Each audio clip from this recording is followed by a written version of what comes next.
आप देख रहे हैं इंडिया न्यूज, आपके साथ मैं हूं रचना बंसल। न्यूज के सबसे बड़े शो इंडिया रिपोर्टर में बहुत स्वागत करते हैं आपका। और आज की बड़ी खबरें आप तक डिटेल के साथ हम पहुंचाने वाले हैं, जो आज दिन भर सुर्खियां बटोरती रही। हमारा फोकस इन सभी बड़ी खबरों पर रहेगा। विस्तार से आप तक इसका अपडेट हम पहुंचाएंगे। सभी खबरों पर इंडिया न्यूज के रिपोर्टर मौजूद रहेंगे, जो कि ग्राउंड से अपडेट हम तक पहुंचाएं। विस्तार से जानेंगे हर खबर। सबसे पहले आपको जो 6 तस्वीरें दिखाने हैं, देख लीजिए। ममता ने घायल होने के बाद आज कोलकाता में व्हील चेयर पर पैदल मार्च किया है, रोड शो किया है। इस दौरान जमकर गर्जी भी है, विपक्ष पर निशाना भी साधा। बीजेपी ने आज बंगाल के लिए अपनी दूसरी लिस्ट जारी कर दी है, जिसमें 63 उम्मीदवारों के नाम का ऐलान किया गया है। इसके अलावा महाराष्ट्र में सचिन वाजे को एनआईए हिरासत में कोर्ट ने भेज दिया है। इस खबर पर नजर रहेगी। साथ ही पंजाब के पठानकोट में संदिग्ध पाकिस्तानी ड्रोन देखे जाने के बाद अलर्ट कर दिया गया है। इस खबर से जुड़ा डिटेल आप तक पहुंचाएंगे। इसके अलावा कोरोना की रफ्तार को लेकर कैसे चिंताएं बढ़ गई हैं अलग अलग राज्यों में, ये भी आप तक हम जानकारी पहुंचाने वाले हैं। तो अगले 1 घंटे रहिएगा हमारे साथ इंडिया रिपोर्टर में।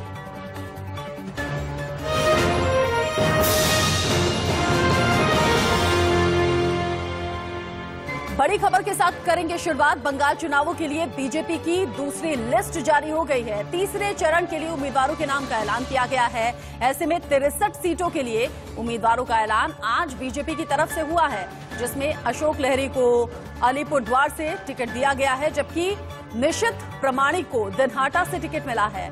बाबुल सुप्रियो टॉलीगंज से अपनी किस्मत आजमाते हुए नजर आएंगे, टिकट यहां से मिला है। और स्वपन दास गुप्ता को तारकेश्वर से टिकट दिया गया है।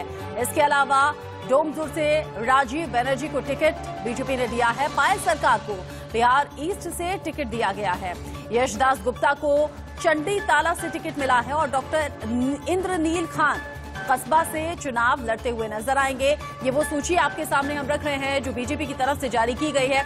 हालांकि काफी मंथन हुआ अब बीजेपी आलाकमान के जरिए इन नामों को लेकर। कौन कौन सी सीट किस किस को अलॉट की जाए, कौन कौन कहां से किस्मत आजमाएगा, इसका फैसला करते हुए आज बीजेपी ने बचे हुए उम्मीदवारों को लेकर सूची जारी की है।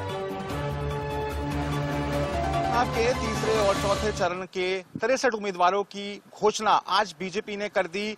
आपको बता दें कि अब तक 120 नामों पर बीजेपी मोहर लगा चुकी है। और सूत्रों की माने तो पार्टी सिर्फ उन्हीं लोगों पर दाव लगा रही है जो पार्टी को चुनाव जिताने की स्थिति में है। आपको बता दें कि बीजेपी के लिए बंगाल जीतना इतना अहम है कि इस लिस्ट में कई मौजूदा सांसदों और एक केंद्रीय मंत्री को भी चुनाव मैदान में उतारा गया है। जहां बाबुल सुप्रियो टॉलीगंज सीट से चुनाव लड़ेंगे, वहीं लॉकेट चैटर्जी चुनचुरा सीट से चुनावी मैदान में उतरेंगी। हालांकि ये बात देखने वाली होगी कि जो ये नई टीम बीजेपी है, ये बंगाल में ममता बनर्जी का कितना खेल खराब करती है। मैं राहुल गौतम, इंडिया न्यूज के लिए, दिल्ली से।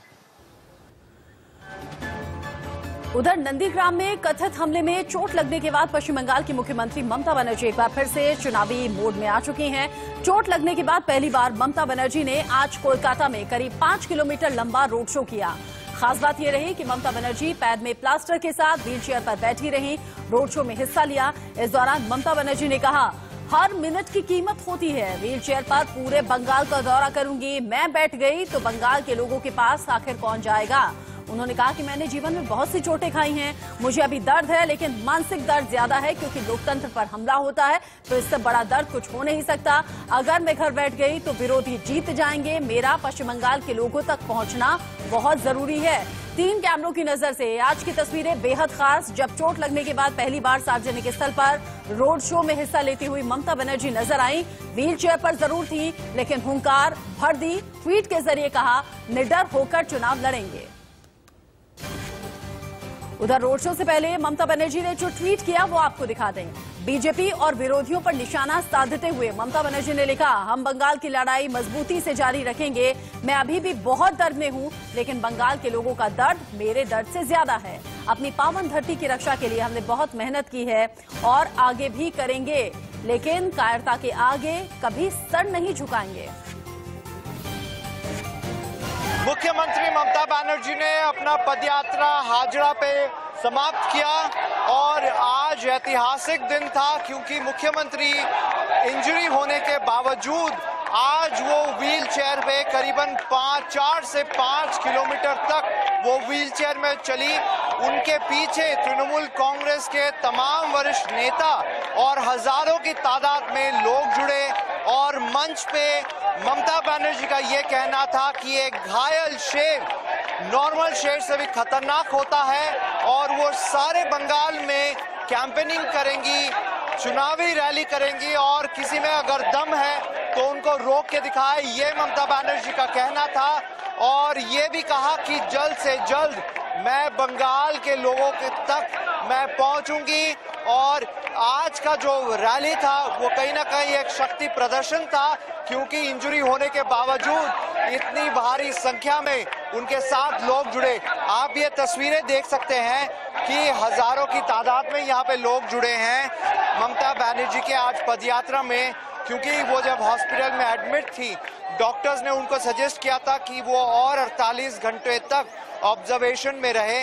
बट ममता बनर्जी का ये कहना था कि मैं जल्द से जल्द फ्री होना चाहती हूँ, डिस्चार्ज होना चाहती हूँ, जिससे मैं कैंपेनिंग रैली जल्द से जल्द शुरू करूँ। और आज हजारों की तादाद में पश्चिम बंगाल के लोग उनके पीछे आज रैली किया। अहम बात यह है कि आज गृह मंत्री अमित शाह भी खड़गपुर में रैली करेंगे। और अगर पश्चिम बंगाल की बात करें तो चुनावी माहौल दिन प्रतिदिन गर्म होता जा रहा है। कैमरा पर्सन दीप्तो के साथ सब्यसाची रॉय चौधरी, इंडिया न्यूज, कोलकाता। और इस बीच बड़ी खबर, चुनाव आयोग और ऑब्जर्वर्स की बैठक खत्म हो गई है। मुख्य सचिव और ऑब्जर्वर्स की रिपोर्ट के आधार पर ही फैसला हुआ है। साथ ही इसमें कहा गया है कि ममता बनर्जी पर किसी भी तरह का कोई हमला नहीं हुआ। ममता बुलेट प्रूफ कार इस्तेमाल नहीं कर रही थी, ये भी रिपोर्ट में जानकारी निकलकर सामने आ रही है। साथ ही रिपोर्ट में कहा गया है कि ममता बनर्जी ने सुरक्षा मानकों का उल्लंघन किया है, उनका ध्यान नहीं रखा गया। सुरक्षा मानकों की अनदेखी से ही यह हादसा हुआ है, क्योंकि भीड़ बहुत ज्यादा थी। अगर मानकों का ध्यान रखा होता तो इस हादसे से बचा जा सकता था।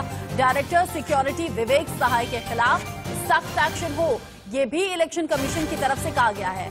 अब इस बीच इलेक्शन कमीशन ने हाई लेवल कमेटी का गठन किया। दोषियों पर कार्रवाई के लिए हाई लेवल कमेटी का ऐलान किया गया है, ताकि इस मामले में जो भी दोषी हो उसके खिलाफ कार्रवाई हो सके। सिक्योरिटी प्रोटोकॉल को लेकर नए दिशा निर्देश भी इलेक्शन कमीशन जारी कर सकता है।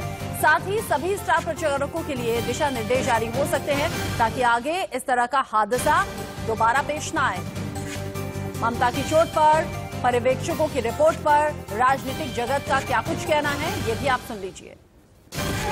देखिए, आरोप तो टीएमसी की तरफ से भी लगाया गया कि ममता बनर्जी के ऊपर हमला हुआ, इसमें उनको चोट लगी, पैर में फ्रैक्चर हुआ और बदन में और अन्य जगह भी चोटें लगी, खूब चोटें लगी।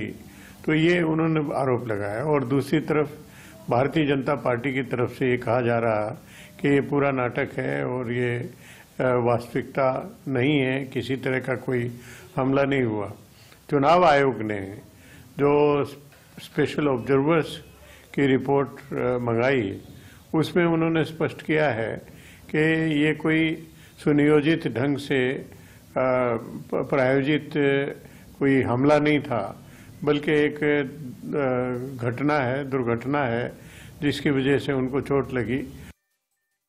पास एक रिपोर्ट गई है, वहां कहीं पर भी भारतीय जनता पार्टी के खिलाफ कुछ नहीं है, इस रूप से जो आरोप पहले दिन लग रहा था जैसे ये षड्यंत्र किया गया था ममता जी के साथ। अब चुनाव आयोग जो है इस पर अपना निर्णय जरूर सुनाएगा। बाकी इस विषय का राजनीतिकरण कभी भी नहीं होना चाहिए था, और हैरानी की बात थी कि इसका राजनीतिकरण करने का ये प्रयास हुआ था। देखिए, पश्चिम बंगाल में तृणमूल कांग्रेस एक्सपायर फार्मूले और एक्सपोज सेल्फ गोल में लगी हुई है। अब जब एक्सपायर फार्मूले और एक्सपोज सेल्फ गोल होंगे तो सच्चाई सामने आएगी, लोगों के पता लगेगा कि पैर जो है ज़मीन पे फिसला है या ज़मीन से पैर फिसल गई है, या पैर से ज़मीन फिसल गई है। तो अगर पैर से ज़मीन फिसल जाती है तो इसी तरह के चूचू चूचू, टिक चिक चिक चिक, चूचू का मुरब्बा जैसे मुद्दे दिखाई पड़ते हैं। जब कहने को कुछ नहीं होता तो करने को इसी तरह के पॉलिटिकल पाखंड दिखाई पड़ेंगे आपको। ये अननेसेसरी हम खींच रहे हैं। चोट लगी, वो इमेजेस हमने देखे हैं, और उसके बाद जिस तरह की प्रतिक्रियाएं हुई ना, हमारे लोकतंत्र में ऐसा नहीं होता था। किसी के फिसल जाने पे, किसी के गिर जाने पर हम प्रतिक्रिया, फूहड़ अशोभनीय प्रतिक्रियाएं नहीं देती है। ये हमारे लोकतंत्र की घोर कि घोर अस्वस्थता का संकेत है। हमें पहले वहां कोर्स करेक्शन करना होगा। अरे चुनाव आते हैं, एक दूसरे पर आरोप प्रत्यारोप होते हैं, लेकिन किसी को चोट लग जाए, कोई गिर जाए, कोई फिसल जाए, किसी की स्कूटी स्किड कर जाए, अब ये विमर्श का स्तर हो जाएगा। चिंता वहां है, चिंता बाकी चीजों में नहीं है। और इस बीच बड़ी खबर बंगाल चुनाव से जुड़ी हुई। बंगाल विधानसभा चुनाव से जुड़ा बड़ा अपडेट है। 3 दिन बाद बीजेपी मैनिफेस्टो जारी करेगी। 17 मार्च को बताया जा रहा है कि बीजेपी की ओर से चुनावी घोषणा पत्र जारी हो सकता है। पश्चिम बंगाल के लोगों के लिए क्या कुछ बड़े वादे बीजेपी की ओर से होंगे, इसकी जानकारी मैनिफेस्टो सामने आने के बाद ही हो जाएगी। लगातार बीजेपी का यह दावा है कि मई के बाद यहां अब परिवर्तन होगा, परिवर्तन की बयार बह रही है और हम परिवर्तन के बाद ही सोनार बांग्ला बनाकर दिखाएंगे। पश्चिम बंगाल के लोग ये पूछ रहे हैं कि भाई अगर आप वोट मांग रहे हैं तो फिर पश्चिम बंगाल में किस तरीके का और क्या पॉजिटिव परिवर्तन होगा, यही मैनिफेस्टो के बाद साफ हो जाएगा। बंगाल से क्या कुछ बीजेपी के वादे रहते हैं। बंगाल युद्ध पर बीजेपी स्टार प्रचारक मनोज तिवारी से बात की है इंडिया न्यूज संवाददाता अजीत श्रीवास्तव ने।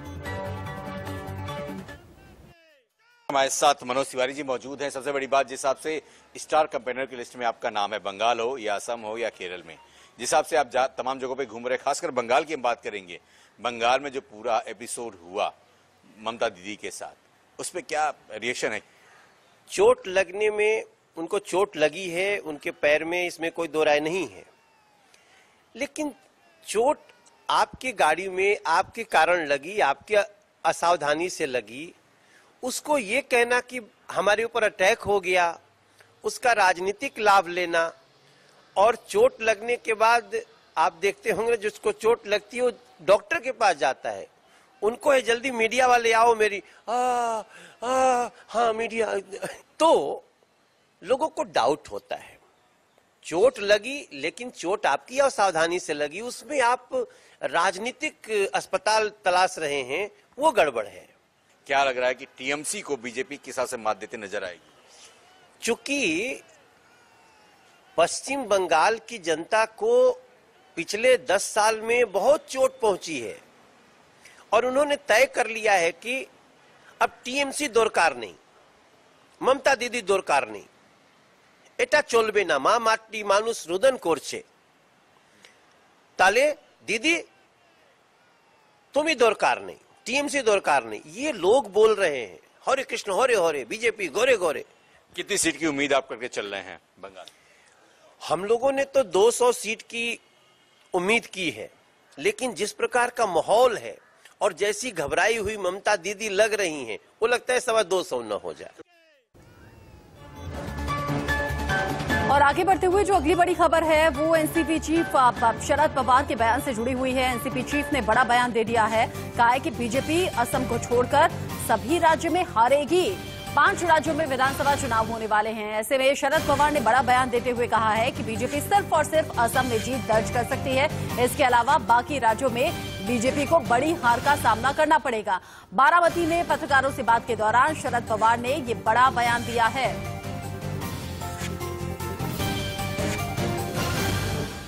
इसी बड़ी खबर के साथ एक छोटे से ब्रेक का वक्त यहां पर हो गया।